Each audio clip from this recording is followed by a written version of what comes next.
과기정통부 차과 함께 지금 질의를 드리도록 하겠습니다. 우리 강길보 의원님께서 좀 말씀 주셨지만 중국보다 지금 4차 산업혁명에 많이 뒤지고 있다는 거 아닙니까? 근데 중국에서 올해 당 대회에서 강조했던 두 가지 점 중에 한 가지가 공부라고 하는 게 있습니다. 함께 공자에다가 부유할 부자, 함께 잘 산다는 것이거든요. 그게 제가 볼 때는 4차 산업혁명 그리고 우리의 이제 성장 전략에도 그러한 것은 좀 관심을 갖고 좀 봐야 된다. 이런 측면에서 좀 말씀드리고 싶은데요. 지금 4차 산업혁명이 되면 거기서 잘못하면 승자 독식 구조가 될 가능성이 많은 것이거든요. 특히 아까도 말씀 나왔지만 기존 산업의 피해가 산업 종사자의 피해가 갈 수 있는 사례가 많이 있지 않습니까? 그래서 그 우버 같은 경우가 들어왔을 때 지금 미국이나 호주의 일부 주에서는 우버를 이용하는 만큼 세금을 매겨서 거기서 나오는 돈을 갖고 그 기존 산업에서 낙오되는 분들한테 혜택을 주는 또 전환할 수 있도록 직업 전환할 수 있도록 하는 방안을 마련했단 말이죠. 이런 준비는 좀 하고 계신 건가요? 예, 지금 뭐 아직 저희는 그 합법화 단계는 아니고요. 잘 아시겠지만은 지금 그 우버 같은 차량 공유 서비스 같은 경우에는 전면적으로 하는 건 금지가 돼 있고 지금 카풀 관련해서 출퇴근 시간에 하는 것만 지금 논란이 좀 되고 있습니다. 아직은 우리는 그쪽은 이미 합법화 단계에서 이제 보상 문제로 넘어간 것 같고요. 저희는 아직 그 단계까지는 가지 않는다고 보시는 게 맞을 것 같습니다. 그 합법화 단계에 들어가기 전에 미리 예상되는 거 아니겠습니까? 우버는 저쪽에서 이미 시행이 돼서 하고 있으니까 그에 대한 대책을 마련하셔야죠. 아까 제가 그 오전에 그 업계분들한테 부탁을 드렸는데 그런 거는 정부에서 먼저 치고 나가야 됩니다. 미리 준비를 하셔서 외국 사회를 해서 좀 그렇게 좀 해주시겠습니까? 네, 그렇게 검토를 해보겠습니다. 네. 그러시고요. 그 다음에 또한 승자 독식과 관련된 또 한 측면이 그 경쟁에서 낙오되는 기업들이 있습니다. 지금 아까 이 부분은 아예 적응 못한 기업을 이야기하는 거고요. 그러니까 경쟁에서 낙오되는, 같이 경쟁했다가 낙오되는 분들이 있는데 그 기업들이 좋은 연구와 결과물이 시장에서 상용화 못해서 시장에서 실패했기 때문에 낙오됐지만 그것을 어떻게 활용하느냐가 또 향후에 우리 4차 산업혁명을 계속 이끌어갈 수 있는 원동력이 될 수 있다고 보는데요. 그 클라우스 슈밥 교수 알고 계시죠? 예. 예.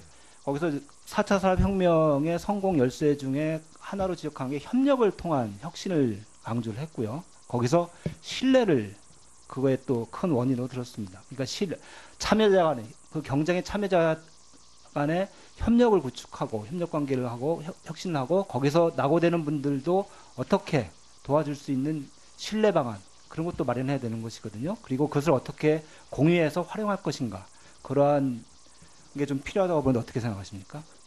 예, 저도 의원님 말씀에 전적으로 동감하고요. 저희가 그 이번에 슬로건을 건 것도 기준도 사람 중심의 4차 산업혁명으로 얘기했던 것도 바로 그런 것입니다. 그다음에 분배라든가 여러 가지 낙오자 문제도 생기고 여러 가지 문제가 생기기 때문에 저희가 이번 정책이 단순히 산업 정책이 아니고요. 사회 제도적 측면에 대해서 아직은 보완할 점이 많이 있지만 연구를 시작하고 또 일부 계획을 내는 것도 그런 측면에서 봐주시면 되겠습니다. 예, 그래서 좀 제안을 드리면요. 사회적 경제 모델을 좀 확산시키는 것도 방법일 것 같습니다. 그래서 기술 개발과 관련돼서 협동조합 지원 사업이라든지 이런 것을 활성화해서 정부가 이런 부분에서는 적극적으로 나서야 될 부분이라고 생각하거든요. 이번 네, 그렇게 하도록 하겠습니다. 네, 김정호 의원님 수고하셨습니다. 다음으로 김종석 의원님 질의해 주시겠습니다. 네, 김종석 의원입니다. 이제 국무차장님께 질문 드리겠습니다. 오늘 이 업무 보고 자료를 보면서 상당히 의욕은 넘치는 건 알겠는데요. 그 내용이 좀 상당히 실망스럽습니다. 왜냐하면 이 제목이 이 신산업 분야의 이 포괄적인 네거티브 규제 전환 이렇게 돼 있어요. 이게 포괄적인 네거티브 전환이라고 그러고서는 뒤에 이제 4페이지, 5페이지에 규제 샌드박스 내용을 보면 이게 포괄적인 네거티브 규제 개혁 방식이 아니에요. 보면은 분야별로 3개, 지역별로 1개 이렇게 말씀하셨죠? 보면은 과학기술정통부의 ICT 융합 분야 법 개정, 금융위원회 핀테크 분야 특별법 제정, 산업통상부 산업융합 분야 법 개정, 중소벤처기업부 무슨 성장특구 법 개정 이렇게 돼 있어요. 아시다시피 국회에 와서 법을 제정하거나 개정하는 게 얼마나 힘듭니까? 근데 지금 시장이나 기술의 진화가 얼마나 빠릅니까? 이거 어떻게 규제 샌드박스 한다 그러면서 이렇게 법 개정해가지고 한다고 하면 이거 하세월 아니에요? 예, 의원님 지적에 사실 저희도 동의하는 측면은 있습니다만 기존의 규제가 설정이 되어 있는 상태에서 이 부분들을 타파하고 새로운 이런 체제로 전환을 하기 위해서는 법적 근거가 필요하기 때문에 그렇죠. 법적 근거가 필요하죠. 네. 그럼 나중에 이제 교통물류나 보건의료나 우주항공에 새로운 신산업이 나오면 또 특별법이나 뭐 법 제정할 겁니까? 이거 어느 세월에 따라가려고 그래요? 뭐 경제 분야와 규제 분야가 워낙 다양한 양태로 다 번져 있기 때문에 모든 개별 법률 개정을 통해서 모든 것을 다 충족을 시킬 수는 없다는 측면에서는 그래서 제가 이제 드리는 질문입니다. 네. 원래 제가 연초에 행정규제기본법 개정안을 정부하고 협의해서 낼 때 바로 이러한 현상 때문에 신산업 규제의 탄력 적용을 위한 일반법을 행정규제기본법의 조항으로 넣자고 그랬어요. 그래서 정부에서도 적극 호응해가지고 그게 지금 제가 발의한 행정규제기본법 개정안에 들어 있습니다. 아시죠? 네, 알고 있습니다. 그런데 어제죠? 26일이니까 어제 정부가 국회에 제출했죠? 그 네. 행정규제기본법 정부안을 제출하셨죠? 네. 그 법안을 보니까 이 신산업 규제 탄력 적용에 홀랑 빠져 있어요. 그러니까 저는 현 정부의 이 규제 개혁 방법론이나 의지의 퇴색이라고 저는 해석하는 겁니다. 처음에 이 규제 샌드박스는 포괄적인 일반적인 규제 개혁 방법이었다가 이게 빠지고 개별법으로 규제 샌드박스를 하겠다 그러면 이거는 현실적으로 대한민국의 국회와 입법부 간의 관계에서 볼 때 안 하겠다는 얘기예요. 어떻게 하시겠습니까? 그래서 저는 신산업 규제의 탄력 적용의 규제 샌드박스의 포괄적인 법을 행정규제기본법에 반영해야 된다고 보는데 차장님 어떻게 보세요? 예, 저희가 샌드박스 입법을 검토를 하는 과정에 있어서 예, 개별 4개 분야로 한정을 한 것은 사실상 일반적으로 저희 행정규제기본법에 포괄적인 조항을 하는 부분들도 검토를 했습니다만 모든 부분들을 다 포섭을 하기에 적용 가능성 부분에 있어서 한계가 있다는 그런 측면에서 검토 결과 우선 4개 분야 법안을 먼저 하자 하는 것이었고요. 이 4개 법안이 언제나 통과되겠습니까?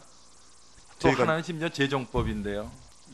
저희가 그래서- 법안은 지금 현재 거의 다 마무리를 지금 하고 있고요. 원래 네. 지난 정부에서 제가 행정규제기본법 그 개정안을 낼 때 정부하고 협의 과정에서 그런 문제도 있지만 이게 워낙 기술의 진보가 빠르기 때문에 개별법 개정을 통해서 규제 샌드박스는 사실상 불가능하다는 결론을 내렸기 때문에 그렇게 한 거거든요. 그런데 지금 불가능한 방법으로 되돌아가 버렸어요. 이거는 한번 좀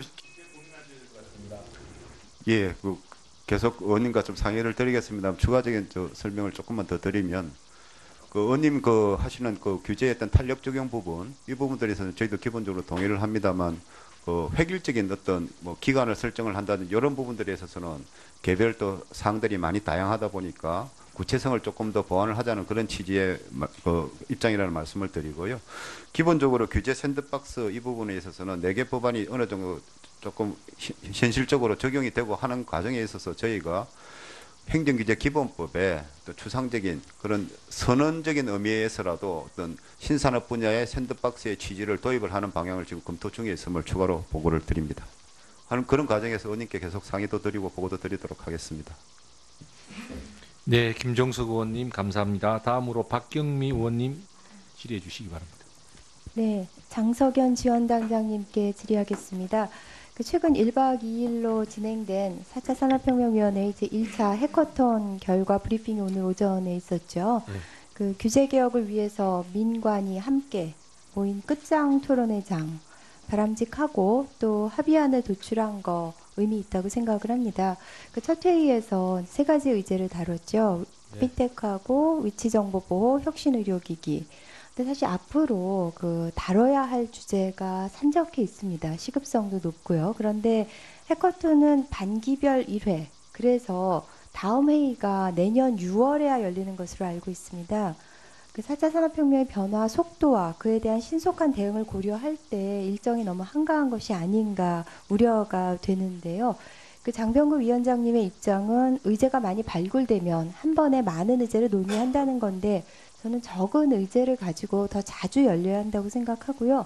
그 반기 1회, 분기 1회 이런 식으로 경직적으로 운영하기보다는 최소 분기 1회 이상 필요에 따라서 더 개최하는 유연성이 필요하다고 보는데 어떠신지요? 예, 위원님 말씀에 이제 동감 드리고요. 저희 이제 위원회 조직이다 보니까 위원님들과 전체적으로 의견을 좀 4차 혁명 위원회 위원님들 같이 의견을 좀 조율해서 좀 조정할 수 있는 부분이 있으면 조정할 수 있도록 검토를 해보겠습니다.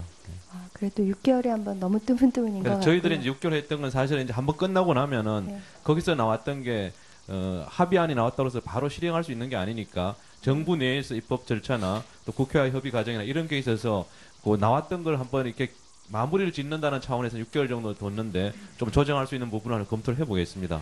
네, 그리고 이어서 질문 드리는데요. 4차 산업혁명위원회 정부위원 중에 교육부 장관이 빠졌습니다. 그에 대해서 저희가 질의를 했고 과기정통부의 지난 8월 답변은 민간이 주도할 수 있도록 정부위원은 최소화했다. 그런데 독일의 경우 플랫폼 인더스트리 4.0은 교육연구부하고요. 경제에너지부가 주도했습니다. 그리고 또 이 과기정통부는 4차 산업혁명 대비 인력 양성은 국가교육회의에서 논의할 예정이라고 하는데 이렇게 국가교육회의로 교육 이슈를 토스하는 것을 보면 이 교육 중요성을 간과하고 있는 것은 아닌지 우려를 할 수밖에는 없습니다.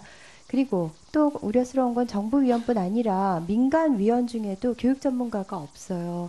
그래서 민간위원에서도 교육이 배제된 이유는 뭔가요? 예, 처음에 이제 국가교육위원회가 이제 만들어지면은 아마 제가 직접 하진 않았지만 그 답변할 때 국가교육위원회 좀 적극적으로 협력하겠다는 그런 의지를 말씀드린 거 아닌가 싶습니다. 그리고 의원님 말씀하신 것처럼 이 4차 산업혁명의 가장 중요한 분야 중에 하나가 또 준비를 해야 될 분야가 교육 분야, 인재 양성 분야라고 생각을 하고 있습니다. 실제로 이제 저희들이 위원 구성을 보면은 민간위원들 전체 이제 20분 중에 학계에 계신 분이 학교에 선생님 교수님으로 계신 분이 9분이고 또 산업계 9분, 영국에 이제 2분 이렇게 되어 있는데 사실 이제 교육학을 전공하신 분들이 딱히 많지는 않습니다. 그래서 앞으로 저희들이 교육 분야 민간 전문가들이 다양하게 좀 다양한 루트를 통해서 위원회 활동에 참여할 수 있는 방법을 좀 고민을 해보도록 하겠습니다. 대학에 있으면 학생들을 가르치니까 교육과 관련된 일을 하기는 하지만 교육 전문가는 아니고요. 네, 그다음 민간위원 20분 중에 교육 전문가는 한 분도 안 계십니다. 그래서 어쨌든 그 부분 앞으로도 감안하셔서 뭐 더 자문회의를 만드신다거나 할 때는 고려해 주시기 바라고요. 네. 김용수 차관님께 질의드리겠습니다. 과기정통부가 영재교육을 주관하고 있죠. 예. AI가 사람보다 더 빠르고 정확하게 문제를 푸는 시대에 영재의 개념도 변화해야 할 것으로 생각을 합니다.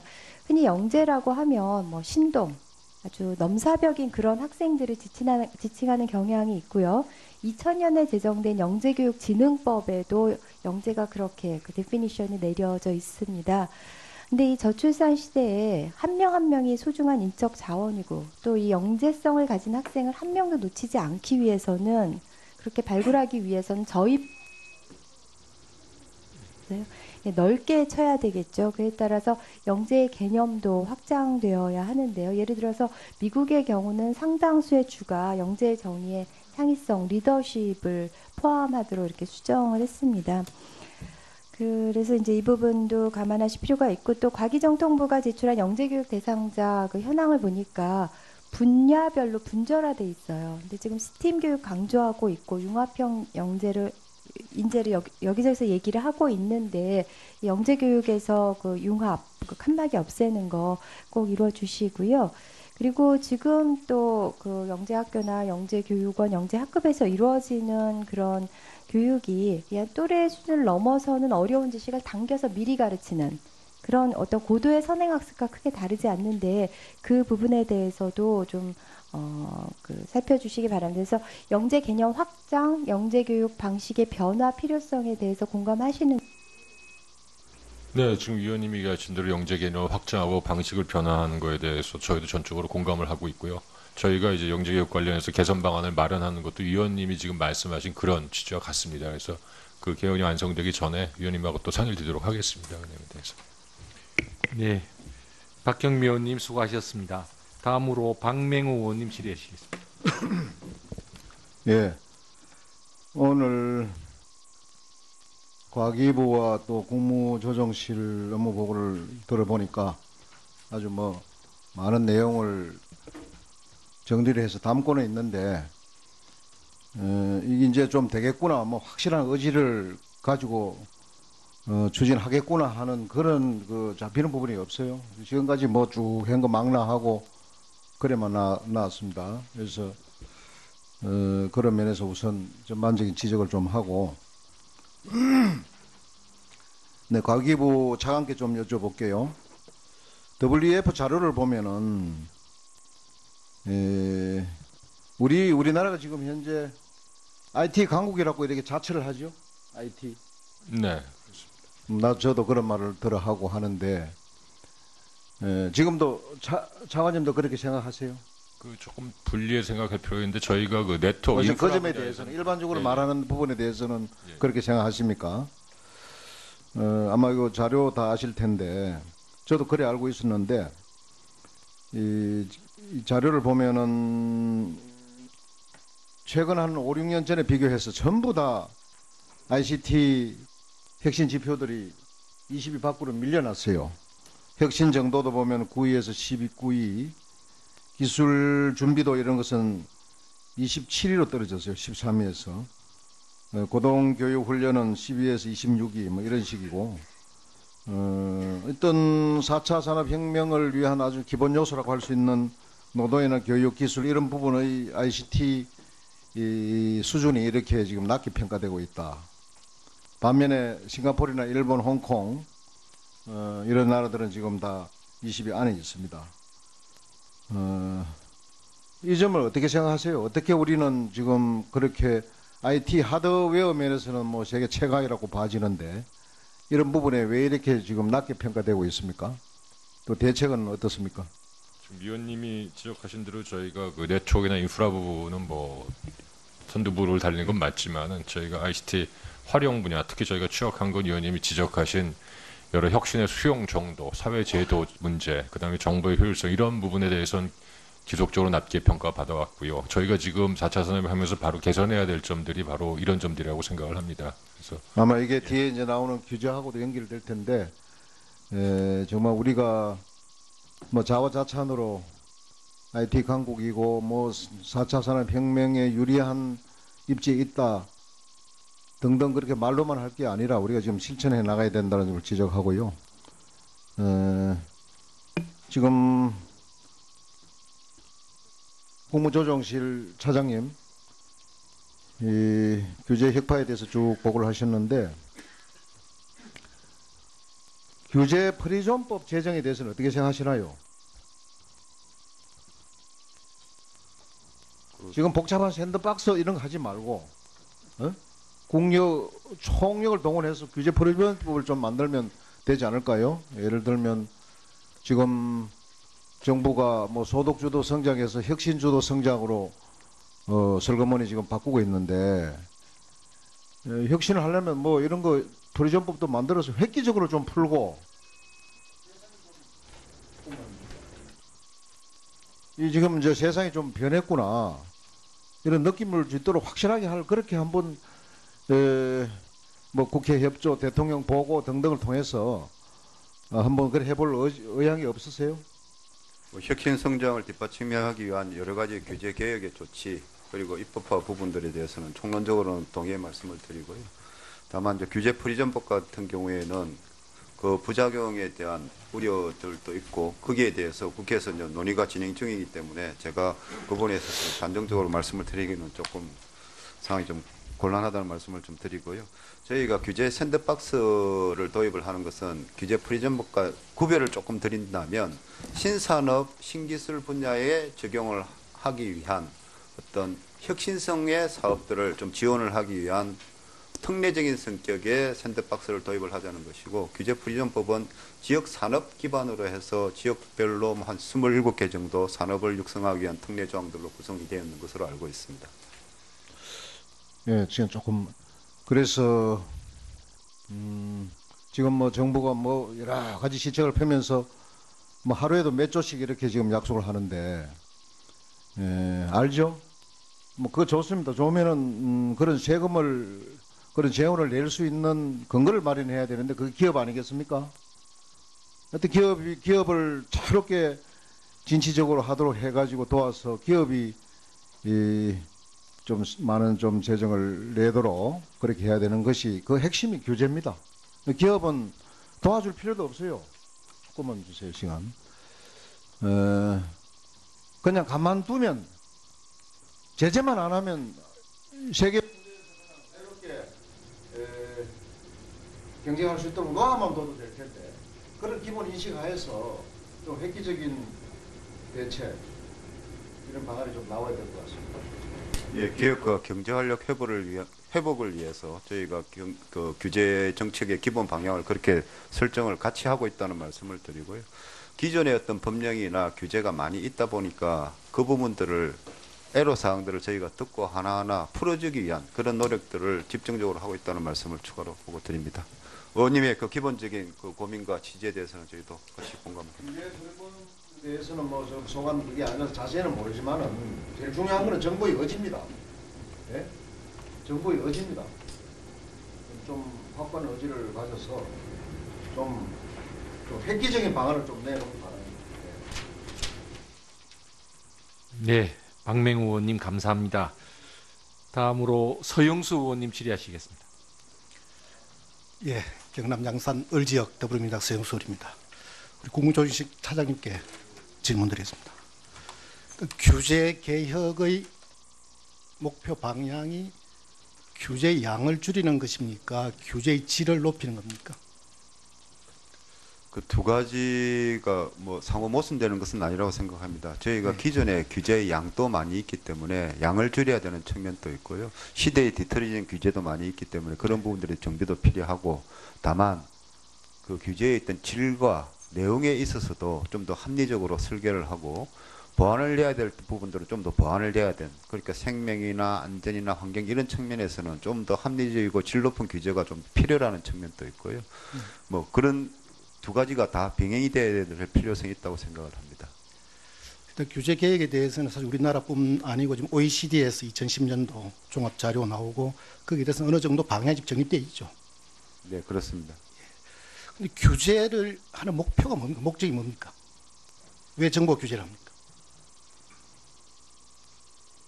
정부가 가지고 있는 정책 수단 중에 어떤 산업의 활성화나 형평성의 제고나 그리고 합리적인 어떤 정책과 미래 방향으로 가기 위해서 필요 최소한도의 어떤 설정과 기준을 해놓고 그 부분들을 좀 유도를 하기 위한 것으로 생각을 합니다만 너무 총론적인 답변을 드린 것 같습니다. 좀 구체적으로 하면 결국은 경제 활동에 따르는 어떤 위험에 따르는 공공의 안전을 보호한다는 측면이 있을 테고요. 그 다음에 시장에서 공정 경쟁, 그 두 가지 크게 볼 수 있겠죠. 근데 결국은 규제의 목표가 어떤 그 위험, 뭐 예방 방지라고 봤을 경우에 결국 새로운 물질이나 새로운 기술, 그다음 제품 서비스 나오면 어떤 새로운 위험 자체가 발생할 가능성이 있는 거죠. 그런데 문제는 이제 그런 위험 자체가 기술이 더 이렇게 발전되고 전체적인 세계화되면서 사실 어떻게 보면 새로운 기술에 따른 새로운 위험도 더 커질 수 있는 가능성이 있죠. 그렇습니다. 예. 근데 문제는 지금 규제를 할 때 그 리스크에 대해서 단계가 일단 리스크 어세스먼트가 그 정말 규제를 그러니까 위험이 어느 정도 되는지에 대한 정확하게 어떤 평가하는 단계하고 그 평가된 이후에 그 위험을 어떻게 관리하는 단계 전혀 다르더라고요. 처음에 위험을 예측하고 평가하는 건 사실 객관적이고 과학적으로 리스크 어세스먼트를 하고 그걸 기반으로 해서 정책적으로 정치적으로 어느 수준까지 우리 규제를 할 거냐. 그 두 개가 사실 분리되는데 우리나라는 사실 전자에 대한 관심 전혀 없다는 거거든요. 일단 그 부분에 대해서는 과기부 차관님은 어떻게 생각하십니까?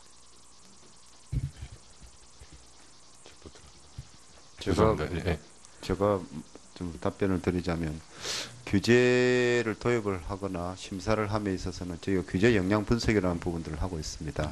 그 규제로 인해서 경제적으로 혜택을 보는 측면에서의 그 효과도 있을 수 있을 것이고 상반되는 측면에서의 부담, 비용 그리고 사회적 부담, 부작용 이런 부분들도 있을 것입니다.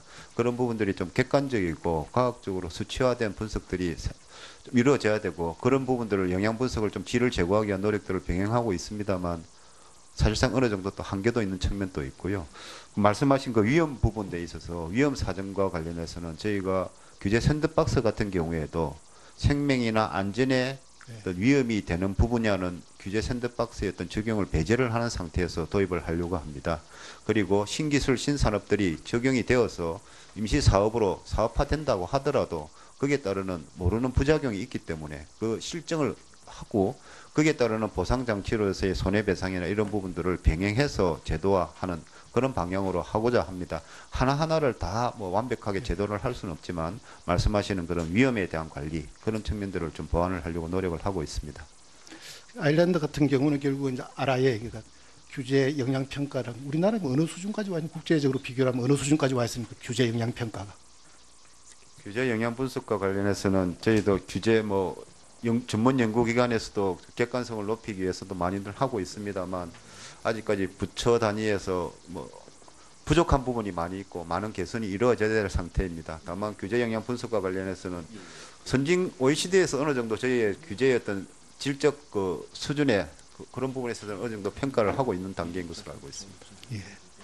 근데 문제는 이제 규제의 방향이 필요한 규제는 반드시 하고 불필요한 규제는 없애야 된다는 그 원칙에 동일하시죠. 그렇습니다. 문제는 필요한 규제에 대해서 그것이 누락되거나 필요한 규제 자체를 제대로 감시하거나 이행이 안 되기 때문에 그러다 보면 결국 큰 사고가 나고 되면은 거기에 대한 반발로서 과잉 규제 또는 반동 규제가 있지 않습니까? 사실 그 문제가 악순환이 되고 있거든요. 거기에 대한 대책들은 뭐가 있습니까? 가장 대표적인 게 안전사고 같은 경우에 저희가 대책을 내놓고 그게 실행이 안 됨으로써 좀 더 과한 규제, 과한 대책 이런 부분들이 또 반복되는 그런 측면들도 있습니다만 이 규제의 적용이 대상이 되는 분야가 사업의 분야가 있고 안전의 분야가 있고 생명 분야도 있고 너무 다양하기 때문에 제가 일률적으로 말씀을 드리기는 상당히 곤란합니다만 이 질 높은 규제를 위해서 합리적인 규제라는 그런 지향성을 가지고 하나하나를 저희가 관계부처와 같이 보기 위해서 노력을 하고 있습니다. 아직까지는 모든 분야에 있어서 다 이게 완벽하거나 흡족한 만한 수준은 아니겠습니다만 그런 방향으로 계속 노력을 하도록 하겠습니다. 그게 필요한 규제에 대해서는 반드시 일단 실현이 된다라는 것이 오히려 담보가 돼야 우리가 자동차에서도 일단 브레이크가 작동이 돼야 엑셀 밟을 수 있듯이 그 부분에 대한 작동이 되지 않기 때문에 오히려 자꾸 과잉 규제가 되는 거기 때문에 일단 규제 계획의 한 중요한 축을 필요한 규제에 대해서 반드시 이행을 한다. 그 부분을 좀 중심을 좀 두기 바랍니다. 네, 명심하도록 하겠습니다. 이상입니다. 네, 서영수 의원님 수고하셨습니다. 다음으로 백승주 의원님 질의하시겠습니다. 예, 경상북도 구미의 자유한국당 백승주 의원입니다. 먼저 김영수 차관님, 4차 산업혁명 다시 한번 짧게 한번 설명해 주시죠. 4차 산업혁명 뭐라고 생각하는지.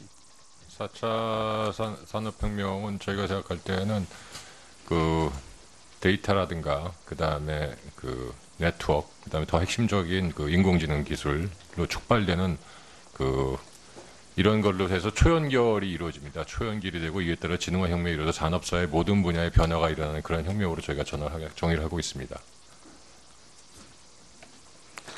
그 생산수단 개별 생산수단의 지능화 또 지능화된 생산수단 간의 연결화 이렇게 이해가 되는데 설명 들으면요. 그렇게 이해되죠? 생산수단의 지능화로 보면 됩니까? 그 산업에 적용될 때는 생산수단의 지능화가 예 맞습니다. 그렇게 보실 수 있습니다. 지능화된 생산수단으로 서로 연결되는 그런 혁명이 일어나는 거죠. 예. 좀 어렵습니다. 설명을 들어도. 그런데 이게 되면은 저기 보면 설명한 데 보면 경제 효과가 많이 발생한다 그러죠. 네. 총경제 효과라는 게 무슨 의미로 써 있어요? 지금 저희가 2030년까지 저기서 작성한 거는 저희가 그 맥켄지랑 같이 우리나라 경제 모델을 분석해서 난 거고요. 460조가 나온 거였었는데 그 내용은 단순히 우리가 많이 계산할 때 GDP 상승 효과, 실제로 생산 발생하는 것뿐만이 아니고 그 사회적 편익, 그러니까 비용이 얼마나 감소하는 효과, 그 다음에 소비자 인구가 얼마나 증가하는 효과를 합친 그런 숫자입니다. 460조라는 개념은. 가장 큰 걱정은 일자리 걱정이죠. 그렇게 되는데 기계가 생산수단이 하기 때문에 49% 50% 가까운 게 노동시간이 없어진다는 거죠. 지금 저희가 그때 같이 작업했던 거는 동작 분석을 해서 업무 분석을 해가지고 어느 업무가 자동화가 가능할 것인가 측정했을 때 그 50% 정도의 그 동작 정도 우리가 하는 행위 자체가 자동화가 가능하다는 결론이 그러니까 이 일자리 원했습니다. 노동 시간이 없어지니까 많은 사람들이 4차 산업 일자리 생기나 일자리 없어지는 걱정을 하는 겁니다. 그렇게 일자리 미스매칭이 생겨서 새로운 거기에 맞는 진흥화 시대에 맞는 생산의 진흥화 시대에 맞는 교육이 필요하다는 거죠. 네네. 미스매칭을 해결하려면. 미스매칭도 해결하고 또 하나 간과된 부분들은 저희가 기존 업무만 패턴했지만 새로 발생된 직업이라든가 새로운 요구사항에 대한 분석은 들어가 있지 않습니까? 그것이 이번 연구의 한계였었고요. 그래서 추가적으로 저희뿐만 아니라 독일 같은 데서 조사한 내용을 보면 상이된 최근의 연구들은 주로 일자리가 증가한다는 연구 결과도 많이 있습니다. 그러니까 다만 그 부분들이 지금 저희가 상정하지 못하는 업무일 뿐이기 때문에 구체적으로 나타나진 않지만은 그런 연구들도 많이 있습니다. 11월 30일 날 그 4차 산업 혁명 구현을 위한 사람 중심 4차 산업 혁명 구현을 위한 보고서 만들으셨죠. 예, 그 같이 작업했습니다. 여러 부처, 관계부처하고 같이 작업을 했었습니다. 교육부 깊이 관여했습니까? 네. 교육부하고 깊이 관여했습니까? 교육부도 참여했었습니다. 같이 논의를 했었고요. 그 부분에. 예. 여기 여러 가지 교육적인 문제를 해결한 계획들에 대해서 교육부 동의했습니까? 지금 저희가 써놓은 것들은 그 기관 간의 합의가 된 내용들입니다. 예. 더 많은 논의가 있었지만 합의가 된 부분. 스팀 교육이라는 건 뭐죠? 스팀이라는 건 잘 아시겠지만 사이언스하고 잘 몰라서 묻습니다. 사이언스, 테크놀로지, 엔지니어링, 근데 아트가 들어간 게 특징이고요. 좀 새로 추가되다 매스매틱스 그러니까 지금 이 4차 산업 미래 세대에 꼭 필요한 교육 그 요소들을 얘기하는 겁니다. 예. 예. 최영한 1차장님. 네. 이거 계속 했는데 잘 안 된다고 두 차례 전수조사했는데 이거 잘 안 된다고 이렇게 말씀하셨는데 맞죠? 규제 개혁 관련해서. 원칙 허용 원칙 금지. 아니, 전수조사했는데 네네네. 규제 개혁을 잘 안 된다고 보고서에 써놨지 않습니까? 그게 이제 2013년, 2016년 전수조사했는데 좁은 의미의 그 법령상의 네거티브 리스트를 한번 해보려고 한번 했었는데요. 우리 존경하는 위원장님께서도 왜 안 되는가에 대한 것을 여기에 들을 별로 안 보여요. 국회가 법을 안 통과시키기 잘 모였잖아요. 지난 정부의 미창부에서 법안을 한 3년간 통과 거의 안 됐잖아요. 그래서 뭐 잘 안 됐는 거 아니에요? 그 부분은 사실은 뭐 이야기하고 싶은데 못 하는 거예요? 아니요, 미래부 법안 통과. 네, 저희 말씀을 좀 드리겠습니다. 저희가 위원님 잘 아시겠지만 그 과학기술 정보방송통신 그 상임위가 굉장히 그 어려운 법안들, 논쟁이 많은 법안을 많이 다루고 있고요. 그래서 특히 방송 분야 법안 때문에 통과가 지연된 건 사실이지만 이번에 그 분리를 했습니다. 법안 심사 소위를 해서. 그래서 그 방송 부분, 정치적 요소가 많은 부분하고 그렇지 않은 부분을 많이 통과를 시켰습니다. 제가 말씀드리고 싶은 것은 존경하는 박명욱 의원도 말씀했지만 이렇게 노력했는데 국회가 통과를 시켜서 못 시켰는데 규제 풀인 조법이라 통과 좀 시켜달라는 게 정치당으로 당당히 이야기를 해야지 그 이야기를 하나도 안 하고 있잖아요. 어떻게 생각하세요? 안 되는 이유를 뻔히 알고 있잖아요. 국회가 잘 협조를 안 해줘서 안 됐다는 거, 법을 통과시키지 안 해줘서 안 됐다는 거. 그런데 여기서 그런 이야기 하나도 안 하고 있는 것 같아요. 정부가 필요로 한 법에 대해서는 국회에 좀 더 적극적인 설명도 드리고. 그걸 끈질기게 노력을 했다는 것도 안 보이고요. 위원님, 앞서 말씀드린 그 몇 가지 제안이 있었다는 것은 저희가 뭐 입법까지 간 부분은 아니고요. 저희가 법령을 개정을 할 필요성이 있는 그 법안들을 조사를 해보니까 개수가 그렇게 많지 않은 결과가 나왔고 그렇다는 것을. 오늘 앞서 의원들, 동료 의원들도 말씀을 드렸지만 의지가 약합니다. 끈질기게 하려는 노력들이 해주면 그만이고 툭 던져놓고 그걸 많은 동료원들 지적. 그 지적 부분에 있어서는 저희가 겸허히 수용을 하고요. 그렇게 노력을 안 해놓고는 뭐 이거 보면은 다 내용 다 있는데 곧 될 것 같이 이야기해놨는데 또 이거 지나가면 또 그렇게 되는 겁니다. 뭘 규제 프리존법에도 의지를 가지고 눈치 보지 말고 필요하면 필요하다고 이야기를 하고 밀고 나가야 되죠. 그래서 제가 제안을 드리고 싶은 것은 국회 입법으로 하는 건 어쨌든 이해관계가 있기 때문에 잘 안 되는 부분은 안 되고 대통령령 시행령을 바꿀 수 있는 거는 노력해서 해가야죠. 지금 그런 부분들이 잘 안 보입니다. 그래서 의지가 잘 안 보인다. 저는 이렇게 봅니다. 보고서만 근사하지 전혀 의지가 안 보입니다. 그런 지적에 대해서 어떻게 생각합니까? 예, 의원님 기본적으로 정부가 더 노력을 해야 된다는 그런 말씀에 대해서는 저희가 공감을 하고요. 더 노력을 하겠다는 말씀을 드립니다. 다만 규제 저희가 개선을 하는 과정에 있어서는 저희가 부처와 협의를 하고 동료를 해나가지만 가급적 시행령이나 시행규칙과 같이 저희가 정부 내에서 우선적으로 할 수 있는 부분들은 가급적 적극적으로 다 막 수렴을 해서 그 부분들을 최우선적으로 처리를 하는 것을 목표로 해서 진행을 하고 있습니다. 그리고 불가피하게 법률 개정이 필요라는 부분들에 있어서는 저희가 부족하지만 국회에 좀 더 설명도 드리고 하고는 있는데 좀 더 보완 노력을 하도록 하겠다는 말씀을 드립니다. 그래서 시행령으로 할 수 있는 부분을 하고 법을 바꿔야 될 부분을 구분해서 보고서를 만들어서 제출해 주기 바랍니다. 그렇게 하도록 하겠습니다. 위원장님 의사진행반은 조금 쓰겠습니다. 위원장님 네, 짧게 해주십시오. 예, 짧게 하겠습니다. 이 권고안을 6개월 우리가 위원회가 마칠 때쯤 권고안을 내놓으면 그 뒤에 우리가 다시 잘 하는지를 확인할 수가 없어요. 위원회가 해체되고 나면은. 그래서 권고안을 좀 6개월을 좀 짜게 해서 뭐 2개월 단위에서 권고안을 내서 그것이 어떻게 되어 가는지를 조금 더 직접 확인할 수 있는 그런 방안으로 이번에 좀 위원회가 운영됐으면 좋겠다. 6개월 뒤에 한꺼번에 권고안을 정부에 대한 권고안을 내는 것이 아니라 1개월에서 2개월 안으로 합의된 것은 권고안을 던져서 잘 돼가는지를 좀 점검할 수 있는 시간을 좀 가졌으면 좋겠다는 것을 제안합니다. 네, 감사합니다. 백승조 의원님 질의 중에 마지막에 하신 말씀은 우리 수석 전문위원님께서 우리 특위의 업무 리스트로 잘 메모를 해두시고 일정 시점에 우리 위원님들 전체에게 정부에게 우선적으로 요구할 사항을 한번 모아 정리를 해서 정부에게 토스를 하고 또 정부가 그 답변 자료를 낼 수 있도록 해서 진행상을 챙길 수 있도록 그렇게 간사님들과 또 같이 협의해서 진행될 수 있도록 업무 준비를 해주시기 바랍니다. 네, 다음으로 신용현 의원님 질의하시겠습니다. 예, 제가 최병환 차장님께 질문드리겠습니다. 오늘 우리 오전에 그 전문가 공청회 하는 자료 받으셨죠?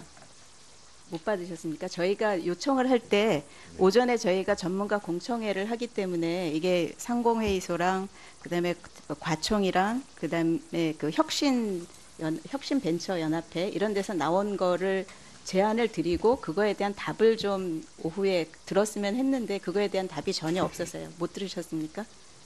죄송합니다. 제가 그 부분까지는. 예. 그러면 이제 오전에 나왔던 것 중에 어떤 얘기가 있었냐면 뭐 예를 들어서 개인정보 보호라든지 그다음에 원격 의료라든지 생명윤리법 이런 것들이 굉장히 오랜 시간 동안 얘기를 하고 있는데도 아직도 안 풀리고 있다. 그거에 대한 얘기가 있었습니다. 왜 안 풀리고 있다고 혹시 답을 주실 수 있나요? 개인정보 부분은 아무래도 기본적으로는 개인정보 부분 자료 데이터베이스를 활용을 한 어떤 사업의 필요성과 그리고 개인정보에 대한 보호에 이런 가치에 어떤 충돌이 약간 있는 부분인 것 같습니다. 다만 그동안 정부가 그 부분들을 좀 갈등을 완화하기 위해서 비식별 조치 부분들을 어느 정도까지 하고자 하는 가이드라인도 나왔고 그런 부분들을 위한 법적 근거 마련 이런 부분들에 대한 노력은 하고 있습니다만 아직까지 현장에서 그 갈등이 있는 부분들이 완전히 해소되지는 못하는 그런 상황인 것 같습니다. 예, 그러니까 뭐 다른 것들도 다 마찬가지인 것 같습니다. 이 현장에서 이해 충돌이 없는 거는 뭐 쉽게 규제 개혁이 될 수 있는데 이해 충돌이 있는 거는 전혀 안 되고 있거든요. 근데 저는 사실은 그 규제 조정실이 일하는 시스템이 조금 문제가 있지 않나 생각을 합니다.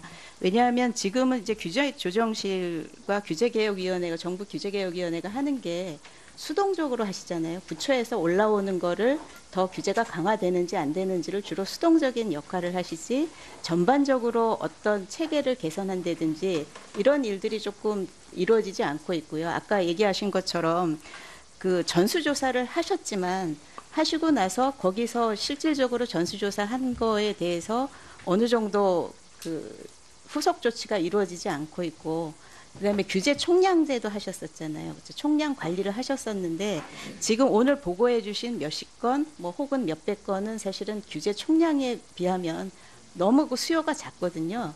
그래서 그 일하시는 방식을 혹시 바꾸실 계획 같은 건 없으십니까?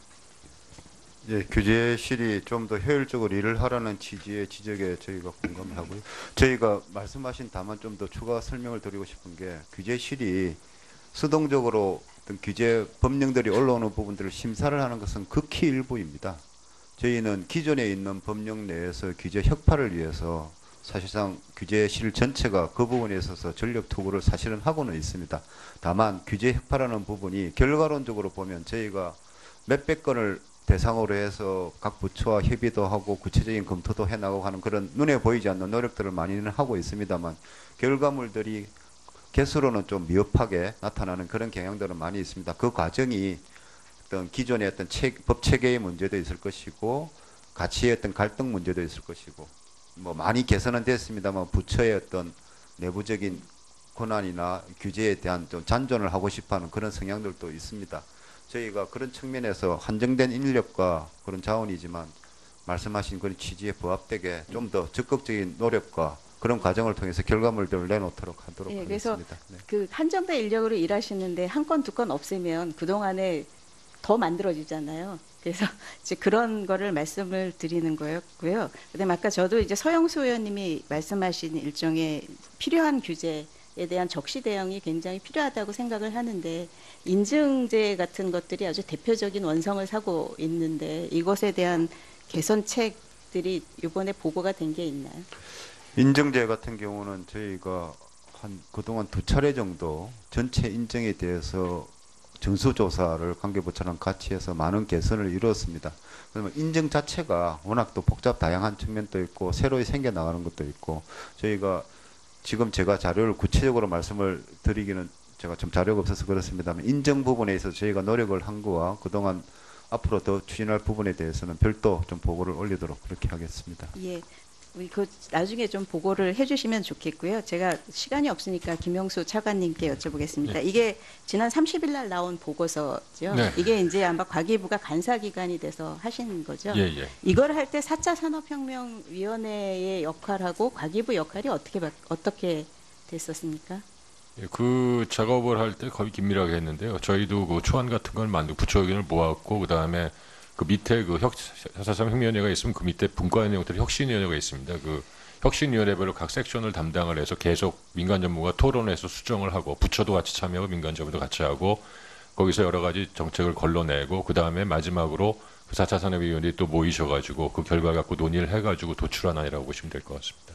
예, 그래서 아까 저 1분을 추가로 더 쓰겠습니다. 아까 이제 그 오전에 똑같이 오전에 전문가들이 와서 얘기를 하셨을 때 4차 산업혁명위원회 위원 구성이 12분이 ICT 관계자로 돼 있어서 너무 이제 편파적으로 구성이 돼 있다 하는 얘기가 나왔고요.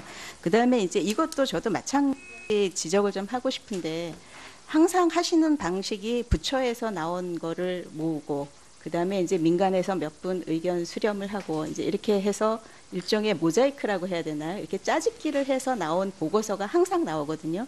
그러니까 말은 굉장히 좋은 말들이 합쳐져 있는데 실질적으로 나중에 가서 보면 그 건건에서 보면은 이게 뭐 크게 어떤 진전이 있다기보다는 가만히 놔둬도 갈 거를 모아놨다 이런 생각이 드는 것도 있고 아까 이제 백승주 의원님께서 지적하신 것처럼 교육 분야나 이런 데서는 굉장히 그 스케줄이 너무 나이브하게 잡혀 있는 것도 있고 이런 것들이 있는데 그걸 종합적으로 조정하는 기능을 과기부가 하시나요? 아니면 4차 산업혁명위원회가 하시나요? 그 일단 저희 과기부도 한다고 보시면 되고 과학기술정보통신부 저희 안에서 공무원끼리 논의할 때 그 스케줄도 조정을 하고요.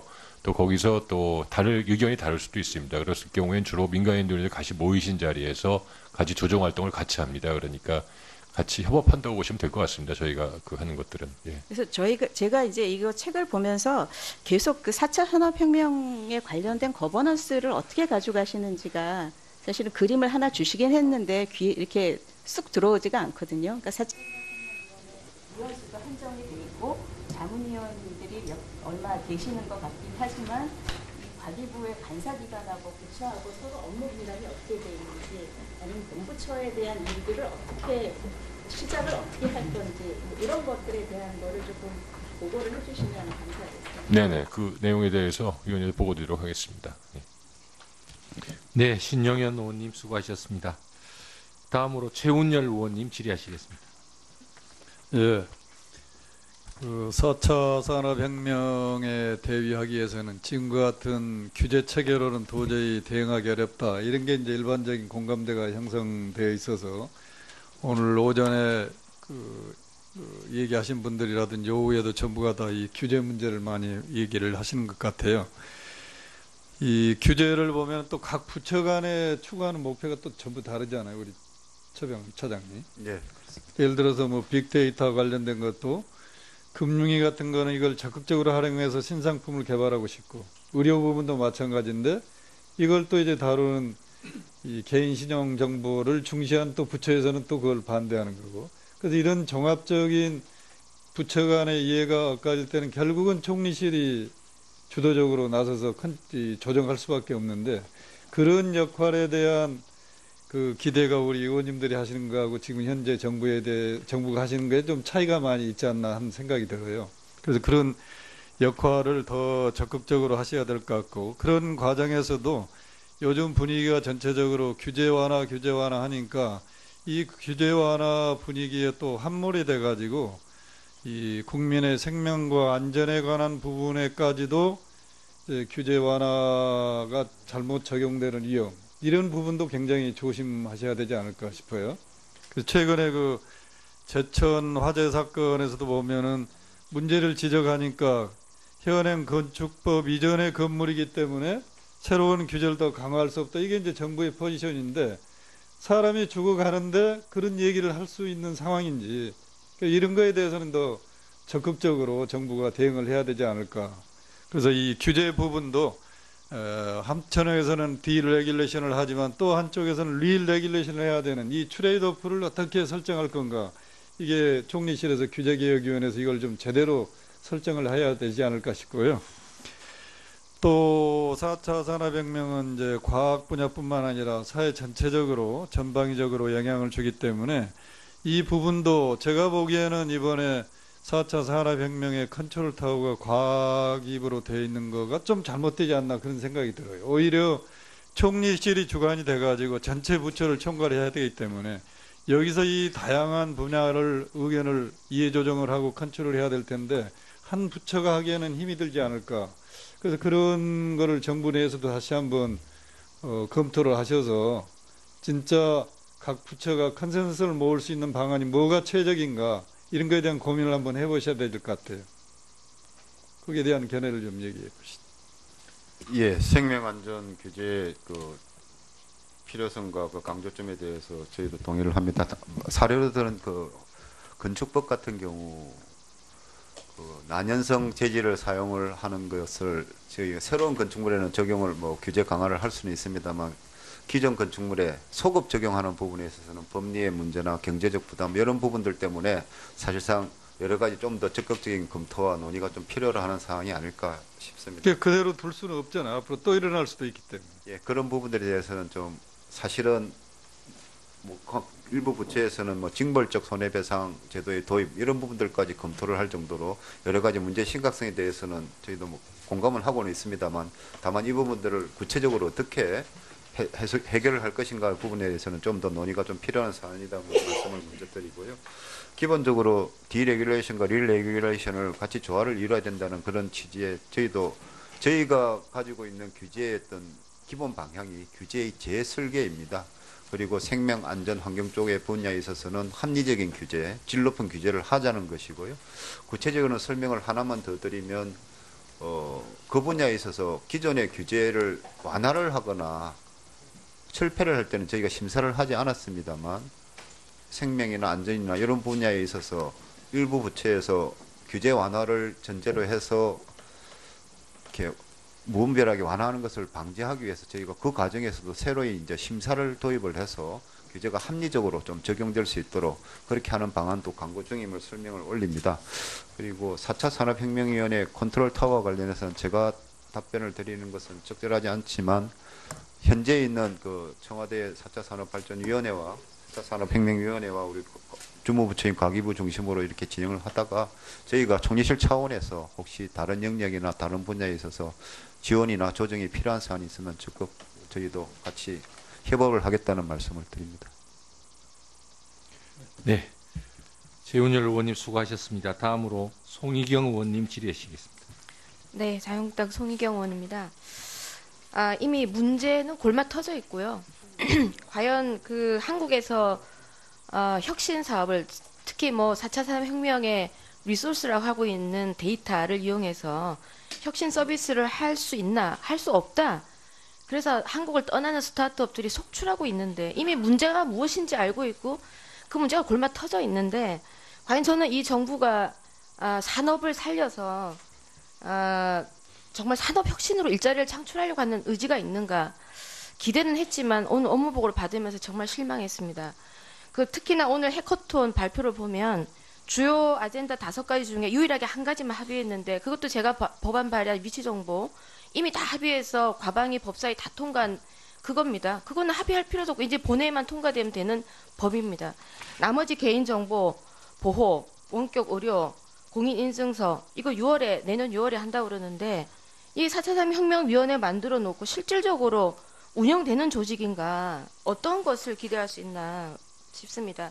김혁수 차관님, 네. 그 업무 보고하신 거 보면 빅데이터 전문센터 육성한다, 학습용 데이터 하겠다, 또 뭐 데이터 분석 전문 인력이 부족하니까 키우겠다. 이거 키우면 뭐 하겠습니까? 활용할 정보를 쌓을 수조차 없지 않습니까? 지금 개인정보 보호 개정 법안이 통과되지 않는 한은 어떤 것도 불법입니다. 맞죠? 예. 지금 2017년 올해죠. 11월 9일 날 11개 시민단체가 고발했습니다. 키사하고 비식별 가이드라인을 한 거 그 업체를 맞죠? 네, 그렇습니다. 자, 차관님, 지금 이 문제를 해결하려고 하다 보니까 우리 국무조정실의 차장님께서 아주 좋은 문안을 발표해 주셨어요. 우선 허용, 사후 규제. 우리가 바라는 겁니다. 산업이 바라는 건데 이게 법이 통과되지 않으면 안 되니까 지금 우리 개인정보보호법 18조 2항 4호의 통계 작성 및 학술 연구 등을 목적으로 위한 경우에는 개인정보 제공 가능하다라는 조항에 근거해서 비식별 정보 가이드라인 마련하셨습니다. 작년 6월에. 맞지요, 차관님? 네, 그렇습니다. 이거 실적이 안 올라가는 이유가 뭐라고 생각합니까? 뭐 여러 가지 있겠지만 제일 큰 거는 절차 복잡하다. 근데 본질적인 거는 이 법적 근거가 없기 때문에 기업들이 불안합니다. 소송 같은 거 배상 책임 문제도 있고 하기 때문에. 예. 저는 알고 있기로 가이드라인의 신뢰 문제입니다. 가이드라인이 시급한 문제를 해결해 줄 수 없는 가이드라인이라 그거죠. 그러니까 기업이 그걸 믿지를 못하고 비식별을 파악해 줄 수 있는 센터가 그걸 확인을 해줘도 불안해서 못하는 거죠. 이 가이드라인에 대한 컨트롤 타워도 없을 뿐더러 이 가이드라인 자체가 문제가 있다고 저는 봅니다. 차관님 이것부터 고쳐야 되고 하는데 이 문제에 대한 계획을 우선 말씀해 주셔야 법 통과 전에 기업이 숨통이라도 좀 트일 거 아닌가요? 예, 의원님 지적하신 거 다 동감하고요. 근데 다만 그 가이드라인 성격 자체가 그 법을 해석하는 저희 그때 아마 과기정 통보를 비롯해서 아마 그 방통위, 방청자부 이런 데 모여서 같이 한 건 맞습니다. 그래서 유권 해석 기관이긴 하지만 그것이 소송 단계로 갔을 때는 그것이 반드시 합법을 보장하지는 않기 때문에 또 개인정보 관련돼서 필요한 손해배상의 배수가 크기 때문에 기업들 입장에서는 보다 확실한 법적 조치를 원하고요. 그래서 그것이 활용이 잘 안 되는 가장 큰 원인으로 작용합니다. 말씀하신 대로 또 이 앞으로 이 가이드라인 자체의 복잡성이라든가 여러 가지 단점은 저희가 보완을 계속해 나갈 거고요. 다만 근데 기업들한테 정보를 보다 활용하게 할 수 있기 때문에 입법 조치가 반드시 돼야 될 것 같습니다. 네, 가이드라인에 대한 그 신중성을 좀 신속히 해주실 필요가 있고요. 우리 국무조정실의 최 차장님 발표하셨을 때 그 문맥 우선 허용 사후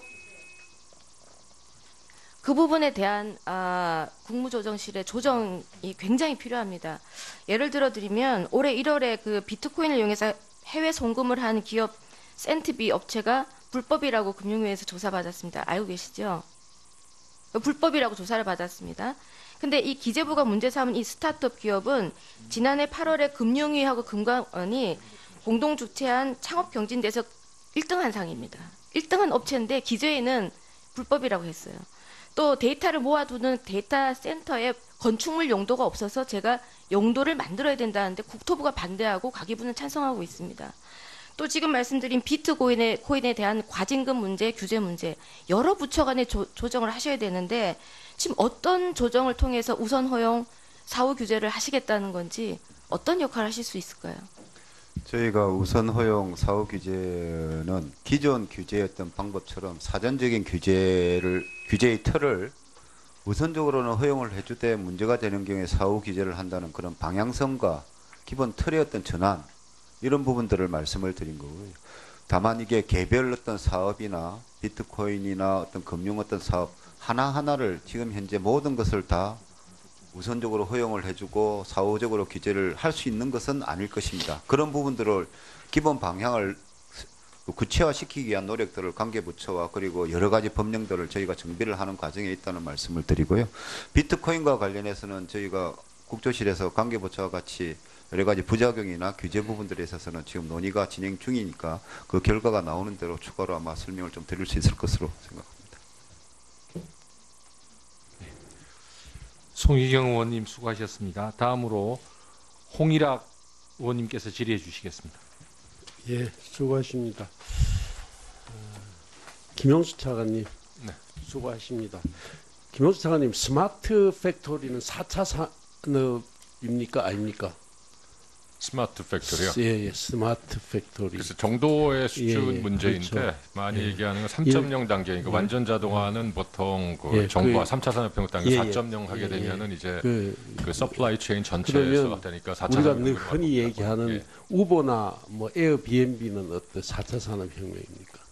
일종의 그런 걸로 하나로 보고 있습니다. 저희 그래요? 그러면 드론은 예, 드론도 뭐 근데 이제 그러니까 가장 중요한 요소는 거기에 그 AI 기술, 인공지능 기술과 이런 새로운 기술 접목되냐 가장 우리가 기본 지금 될 이 것 같습니다. 모든 문제 샌드박스 규제 이렇게 얘기를 하는데 좀 더 이 접근 방법을 좀 달리 하지 않으면 이거 이해 상충 부분이 많이 나서 그도 저는 4차 산업혁명에 대한 기대가 그렇게 크지 않는 사람 중에 한 사람인데 근데 정부의 접근 방법도 우리가 4차 산업혁명이라면 인공지능이라고 그러면 이렇게 생각하면 제일 좋을 것 같아요. 인공지능으로 가기 위한 기술, 소프트웨어가 뭐냐를 보고 그중에서 우리가 육성해야 될 부분 육성하고 우리가 따라가지 못하고 외국에서 이미 한참 위에 간 걸 어떻게 활용할 것인가 하는 부분 그걸 가기 위한 과정에서의 규제를 해야 될 부분 또 장려해야 될 부분 뭐 이런 부분으로 가는 것이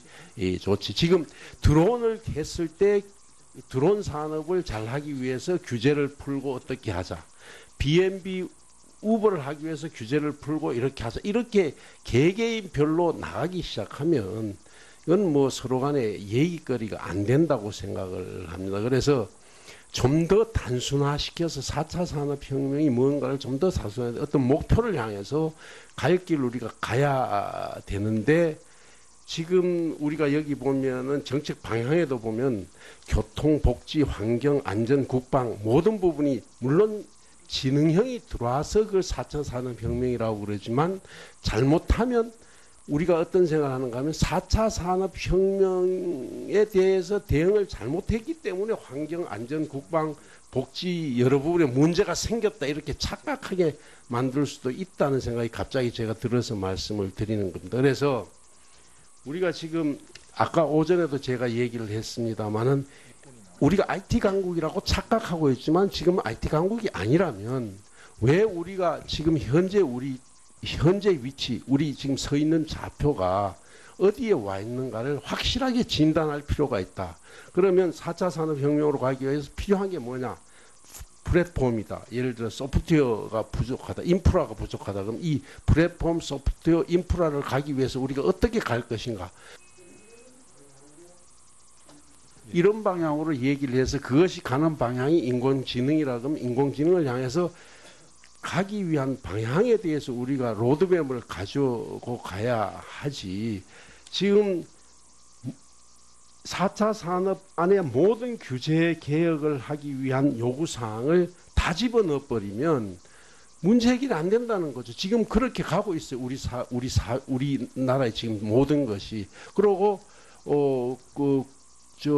각 부처에서 주는 모든 4차 산업혁명에 얘기하는 모든 태제들이 그 아이디어들이나 그 이슈들이 전부 그런 것들밖에 안 온단 말입니다. 그래서 이런 부분을 국무조정실하고 가기부에서 좀 더 얘기를 해서 그야말로 어떻게 접근할 것인가를 새롭게 보는 방법이 나왔지. 이게 전문가라고 해서 전문가는요 3차 산업혁명 시대의 사고만 있어요. 새로운 아이디어를 가지고 있는 사람들에게 질문할 수 있는 좀 다른 접근을 할 필요가 있다는 말씀입니다. 네, 답변 필요하신가요? 하시죠. 우리 차관님 짧게 답변하시죠. 네, 위원님 아주 좋은 지적 감사드리고요. 그 본질을 꿰뚫는 이 모든 사실은 많은 착각을 일으키는 것들이 AI 변화로 나타나는 현상에 대해서 논란이 많이 있는데 4차 산업의 핵심은 사실은 소프트웨어의 대표적인 아티피셜 인텔리전스 알고리즘 자체가 모든 산업, 특히 서비스 분야에 확산이 되면서 하는 거기 때문에 본질을 더 충실하게 보고 정책을 집중해달라는 위원님 말씀 명심해서 정책을 수립하는 데 참고해 나가도록 하겠습니다. 감사합니다. 네, 홍일학 의원님 수고하셨습니다. 다음으로 추경호 의원님. 우리나라가 지금 현재 IT 강국이라고 이렇게 자처를 하죠. IT. 네. 저도 그런 말을 들어 하고 하는데 지금도 차관님도 그렇게 생각하세요? 조금 분리해 생각할 필요가 있는데 저희가 네트워크 그 점에 대해서는 일반적으로 말하는 부분에 대해서는 그렇게 생각하십니까? 아마 이거 자료 다 아실 텐데 저도 그래 알고 있었는데 이 자료를 보면은 최근 한 5, 6년 전에 비교해서 전부 다 ICT 혁신 지표들이 20위 밖으로 밀려났어요. 혁신 정도도 보면 9위에서 19위, 기술 준비도 이런 것은 27위로 떨어졌어요. 13위에서. 고등교육 훈련은 12위에서 26위 뭐 이런 식이고 어떤 4차 산업혁명을 위한 아주 기본 요소라고 할 수 있는 노동이나 교육, 기술 이런 부분의 ICT 이 수준이 이렇게 지금 낮게 평가되고 있다. 반면에 싱가포르나 일본, 홍콩 이런 나라들은 지금 다 20위 안에 있습니다. 이 점을 어떻게 생각하세요? 어떻게 우리는 지금 그렇게 IT 하드웨어 면에서는 뭐 세계 최강이라고 봐지는데 이런 부분에 왜 이렇게 지금 낮게 평가되고 있습니까? 또 대책은 어떻습니까?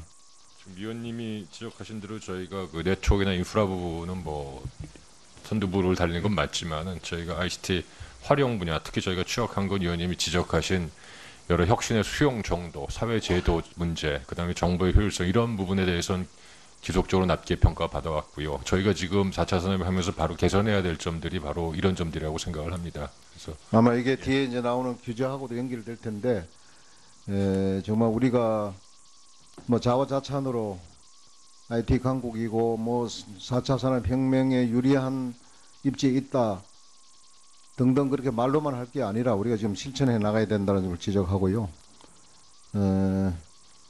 지금 국무조정실 차장님 이 규제 혁파에 대해서 쭉 보고를 하셨는데 규제 프리존법 제정에 대해서는 어떻게 생각하시나요? 지금 복잡한 샌드박스 이런 거 하지 말고 국력, 총력을 동원해서 규제 프리존법을 좀 만들면 되지 않을까요? 예를 들면 지금 정부가 뭐 소득주도 성장에서 혁신주도 성장으로 슬그머니 지금 바꾸고 있는데 혁신을 하려면 뭐 이런 거 프리존법도 만들어서 획기적으로 좀 풀고 이 지금 이제 세상이 좀 변했구나 이런 느낌을 주도록 확실하게 할 그렇게 한번 뭐 국회 협조, 대통령 보고 등등을 통해서 한번 그래 해볼 의향이 없으세요? 혁신 성장을 뒷받침하기 위한 여러 가지 규제 개혁의 조치 그리고 입법화 부분들에 대해서는 총론적으로는 동의의 말씀을 드리고요. 다만 이제 규제 프리존법 같은 경우에는 그 부작용에 대한 우려들도 있고 거기에 대해서 국회에서 이제 논의가 진행 중이기 때문에 제가 그 부분에 있어서 단정적으로 말씀을 드리기는 조금 상황이 좀 곤란하다는 말씀을 좀 드리고요. 저희가 규제 샌드박스를 도입을 하는 것은 규제 프리존법과 구별을 조금 드린다면 신산업, 신기술 분야에 적용을 하기 위한 어떤 혁신성의 사업들을 좀 지원을 하기 위해 라는 결론을 내렸기 때문에 그렇게 한 거거든요. 그런데 지금 불가능한 방법으로 되돌아가 버렸어요. 이거는 한번 좀 예, 계속 의원님과 좀 상의를 드리겠습니다. 추가적인 설명을 조금만 더 드리면 의원님 하시는 규제에 어떤 탄력 적용 부분 이 부분들에서는 저희도 기본적으로 동의를 합니다만 획일적인 어떤 뭐 기간을 설정을 한다든 이런 부분들에 있어서는 개별 또 사항들이 많이 다양하다 보니까 구체성을 조금 더 보완을 하자는 그런 취지의 입장이라는 말씀을 드리고요. 기본적으로 규제 샌드박스 이 부분에 있어서는 4개 법안이 어느 정도 조금 현실적으로 적용이 되고 하는 과정에 있어서 저희가 행정규제기본법에 또 추상적인 그런 선언적인 의미에서라도 어떤 신산업 분야의 샌드박스의 취지를 도입을 하는 방향을 지금 검토 중에 있음을 추가로 보고를 드립니다. 하는 그런 과정에서 의원님께 계속 상의도 드리고 보고도 드리도록 하겠습니다. 네, 김종석 의원님 감사합니다. 다음으로 박경미 의원님 질의해 주시기 바랍니다. 네, 장석연 지원단장님께 질의하겠습니다. 최근 1박 2일로 진행된 4차 산업혁명위원회 제1차 해커톤 결과 브리핑이 오늘 오전에 있었죠. 네. 그 규제 개혁을 위해서 민관이 함께 모인 끝장 토론회 장 바람직하고 또 합의안을 도출한 거 의미 있다고 생각을 합니다. 그 첫 회의에서 세 가지 의제를 다뤘죠. 네. 빅테크하고 위치 정보 보호, 혁신 의료기기. 근데 사실 앞으로 그 다뤄야 할 주제가 산적해 있습니다. 시급성도 높고요. 그런데 해커톤은 반기별 1회. 그래서 다음 회의가 내년 6월에야 열리는 것으로 알고 있습니다.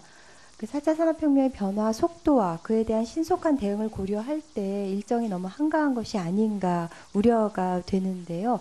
그 장병구 위원장님의 입장은 의제가 많이 발굴되면 한 번에 많은 의제를 논의한다는 건데 저는 적은 의제를 가지고 더 자주 열려야 한다고 생각하고요. 그 반기 1회, 분기 1회 이런 식으로 경직적으로 운영하기보다는 뭐 최소 분기 1회 이상 필요에 따라서 더 개최하는 유연성이 필요하다고 보는데 어떠신지요? 예, 위원님 말씀에 이제 동감 드리고요. 저희 이제 위원회 조직이다 보니까 위원님들과 전체적으로 의견을 좀 4차 혁명 위원회 위원님들 같이 의견을 좀 조율해서 좀 조정할 수 있는 부분이 있으면 조정할 수 있도록 검토를 해보겠습니다. 아, 그래도 6개월에 한번 너무 뜨문뜨문인 것 같고요. 저희들이 이제 6개월 했던 건 사실은 이제 한번 끝나고 나면은 네. 거기서 나왔던 게 합의안이 나왔다고 해서 바로 실행할 수 있는 게 아니니까 정부 내에서 입법 절차나 또 국회와 협의 과정이나 이런 게 있어서 그 나왔던 걸 한번 이렇게 마무리를 짓는다는 차원에서 6개월 정도 뒀는데 좀 조정할 수 있는 부분을 검토를 해보겠습니다. 네, 그리고 그 이어서 질문 드리는데요. 4차 산업혁명위원회 정부위원 중에 교육부 장관이 빠졌습니다. 그에 대해서 저희가 질의를 했고 과기정통부의 지난 8월 답변은 민간이 주도할 수 있도록 정부위원은 최소화했다. 그런데 그 독일의 경우 플랫폼 인더스트리 4.0은 교육연구부하고요. 경제에너지부가 주도했습니다. 그리고 또 이 과기정통부는 그 4차 산업혁명 대비 인력 양성은 국가교육회의에서 논의할 예정이라고 하는데 이렇게 국가교육회의로 교육 이슈를 토스하는 것을 보면 이 교육 중요성을 간과하고 있는 것은 아닌지 우려를 할 수밖에는 없습니다. 그리고 또 우려스러운 건 정부위원뿐 아니라 민간위원 중에도 교육 전문가가 없어요. 그래서 민간위원에서도 교육이 배제된 이유는 뭔가요? 예, 그 처음에 이제 그 국가교육위원회가 이제 만들어지면은 아마 제가 직접 하진 않았지만 그 답변할 때 국가교육위원회에 좀 적극적으로 협력하겠다는 그런 의지를 말씀드린 거 아닌가 싶습니다. 그리고 의원님 말씀하신 것처럼 이 4차 산업혁명의 가장 중요한 분야 중에 하나가 또 준비를 해야 될 분야가 그 교육 분야, 인재 양성 분야라고 생각을 하고 있습니다. 실제로 이제 저희들이 위원 구성을 보면은 민간위원들 전체 이제 20분 중에 학계에 계신 분이 학교에 선생님 교수님으로 계신 분이 9분이고 또 산업계 9분, 영국에 이제 2분 이렇게 되어 있는데 사실 이제 교육학을 전공하신 분들이 딱히 많지는 않습니다. 그래서 앞으로 저희들이 그 교육 분야 민간 전문가들이 다양한 루트를 통해서 위원회 활동에 참여할 수 있는 방법을 좀 고민을 해보도록 하겠습니다. 그 대학에 있으면 학생들을 가르치니까 교육과 관련된 일을 하기는 하지만 교육 전문가는 아니고요. 그다음 민간위원 20분 중에 교육 전문가는 한 분도 안 계십니다. 그래서 어쨌든 그 부분 앞으로도 감안하셔서 뭐 더 자문회의를 만드신다거나 할 때는 고려해 주시기 바라고요. 김용수 차관님께 질의드리겠습니다. 그 과기정통부가 영재교육을 주관하고 있죠. 그 AI가 사람보다 더 빠르고 정확하게 문제를 푸는 시대에 영재의 개념도 변화해야 할 것으로 생각을 합니다. 흔히 영재라고 하면 뭐 신동, 아주 넘사벽인 그런 학생들을 지칭하는 경향이 있고요. 2000년에 제정된 영재교육진흥법에도 영재가 그렇게 그 데피니션이 내려져 있습니다. 근데 이 저출산 시대에 한 명 한 명이 소중한 인적 자원이고 또 이 영재성을 가진 학생을 한 명도 놓치지 않기 위해서는 그렇게 발굴하기 위해서는 저희 있어요. 넓게 쳐야 되겠죠. 그에 따라서 영재의 개념도 확장되어야 하는데요. 예를 들어서 미국의 경우는 상당수의 주가 영재 정의의 창의성, 리더십을 포함하도록 이렇게 수정을 했습니다. 그래서 이제 이 부분도 감안하실 필요가 있고, 또 과기정통부가 제출한 영재교육 대상자 그 현황을 보니까 분야별로 분절화돼 있어요. 근데 지금 스팀 교육 강조하고 있고 융합형 인재를 여기저기서 얘기를 하고 있는데, 영재 교육에서 그 융합, 그 칸막이 없애는 거 꼭 이루어 주시고요. 그리고 지금 또 그 영재학교나 영재교육원, 영재학급에서 이루어지는 그런 교육이 그냥 또래 수준을 넘어서는 어려운 지식을 당겨서 미리 가르치는 그런 어떤 고도의 선행학습과 크게 다르지 않는데, 그 부분에 대해서도 좀 살펴주시기 바랍니다. 그래서 영재 개념 확장, 영재 교육 방식의 변화 필요성에 대해서 공감하시는. 네, 지금 위원님이 얘기하신 대로 영재 개념을 확장하고 방식을 변화하는 거에 대해서 저희도 전적으로 공감을 하고 있고요. 저희가 이제 영재 교육 관련해서 개선 방안을 마련하는 것도 위원님이 지금 말씀하신 그런 취지와 같습니다. 그래서 그 개헌이 완성되기 전에 위원님하고 또 상의를 드리도록 하겠습니다. 그 내용에 대해서. 네, 박경미 의원님 수고하셨습니다. 다음으로 박맹호 의원님 질의하시겠습니다. 예, 오늘 과기부와 또 국무조정실 업무 보고를 들어보니까 아주 뭐 많은 내용을 정리를 해서 담고는 있는데, 이게 이제 좀 되겠구나, 뭐 확실한 의지를 가지고 추진하겠구나 하는 그런 그 잡히는 부분이 없어요. 지금까지 뭐 쭉 한 거 망라하고 그래만 나왔습니다. 그래서 그런 면에서 우선 전반적인 지적을 좀 하고, 네, 과기부 차관께 좀 여쭤볼게요. WEF 자료를 보면은, 네, 김정호 의원님 수고하셨습니다. 다음으로 김종석 의원님 질의해 주시겠습니다. 네, 김종석 의원입니다. 이제 국무차장님께 질문 드리겠습니다. 오늘 이 업무 보고 자료를 보면서 상당히 의욕은 넘치는 건 알겠는데요. 그 내용이 좀 상당히 실망스럽습니다. 왜냐하면 이 제목이 이 신산업 분야의 이 포괄적인 네거티브 규제 전환 이렇게 돼 있어요.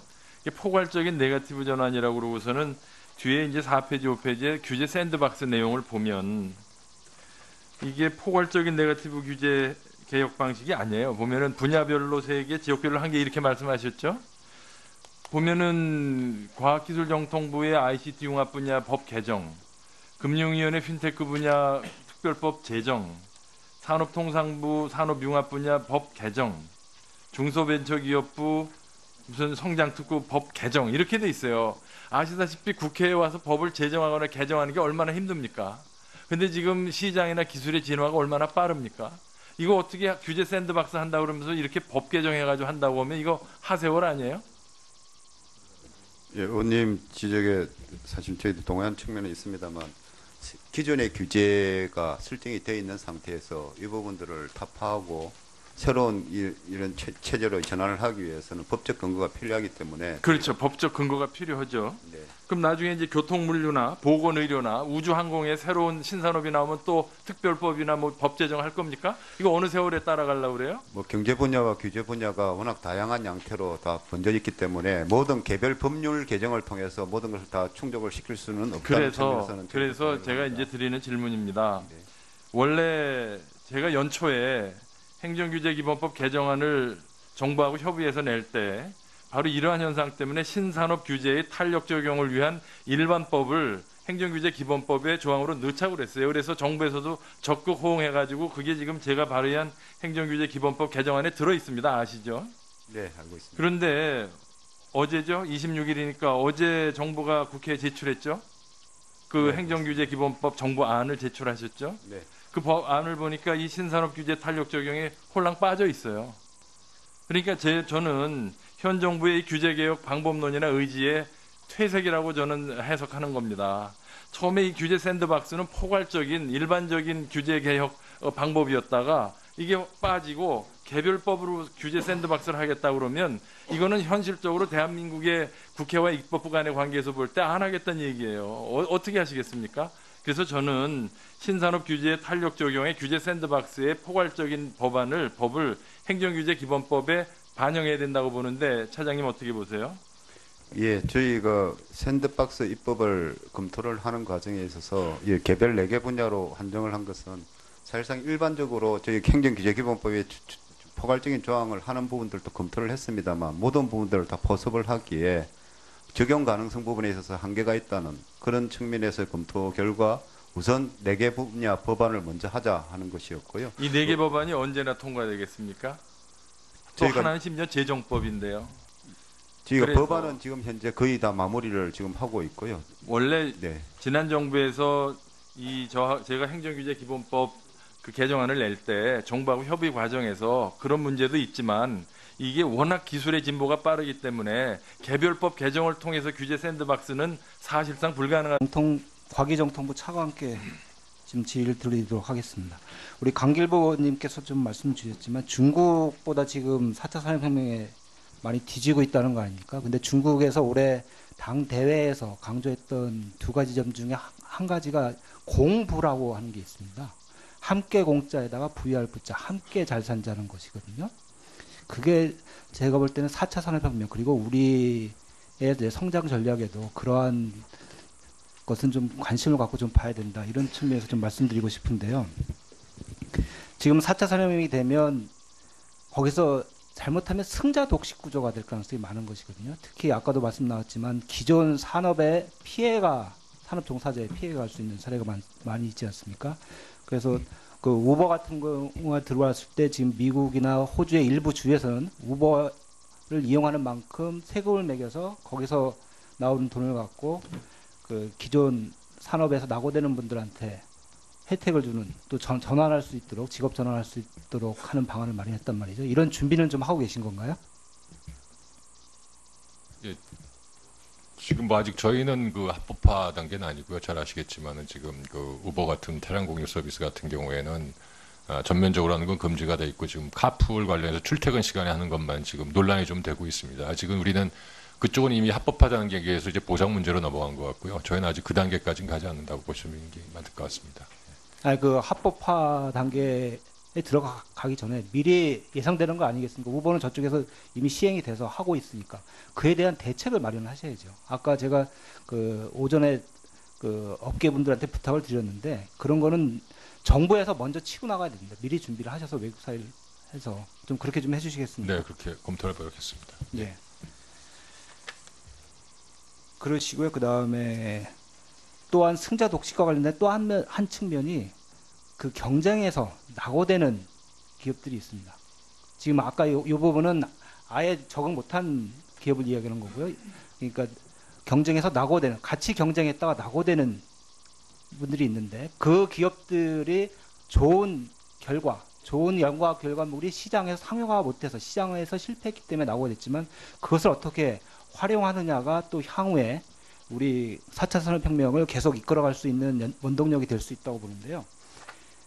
그 클라우스 슈밥 교수 알고 계시죠? 예. 예. 거기서 4차 산업혁명의 성공 열쇠 중에 하나로 지적한 게 협력을 통한 혁신을 강조를 했고요. 거기서 신뢰를 그거에 또 큰 원인으로 들었습니다. 그러니까 참여자 간에 그 경쟁의 참여자 간에 협력을 구축하고 협력 관계를 하고 혁신을 하고 거기서 낙오되는 분들도 어떻게 도와줄 수 있는 신뢰 방안 그런 것도 마련해야 되는 것이거든요. 그리고 그것을 어떻게 공유해서 활용할 것인가 그러한 게 좀 필요하다고 보는데 어떻게 생각하십니까? 예, 저도 의원님 말씀에 전적으로 동감하고요. 저희가 그 이번에 슬로건을 건 것도 기존도 사람 중심의 4차 산업혁명이라고 얘기했던 것도 바로 그런 것입니다. 그다음에 분배라든가 여러 가지 낙오자 문제도 생기고 여러 가지 문제가 생기기 때문에 저희가 이번 정책이 단순히 산업 정책이 아니고요. 사회 제도적 측면에 대해서 아직은 보완할 점이 많이 있지만 연구를 시작하고 또 일부 계획을 내는 것도 그런 측면에서 봐주시면 되겠습니다. 예, 그래서 좀 제안을 드리면요. 사회적 경제 모델을 좀 확산시키는 것도 방법일 것 같습니다. 그래서 기술 개발과 관련돼서 협동조합 지원 사업이라든지 이런 것을 활성화해서 정부가 이런 부분에서는 적극적으로 나서야 될 부분이라고 생각하거든요. 이번 네, 그렇게 하도록 하겠습니다.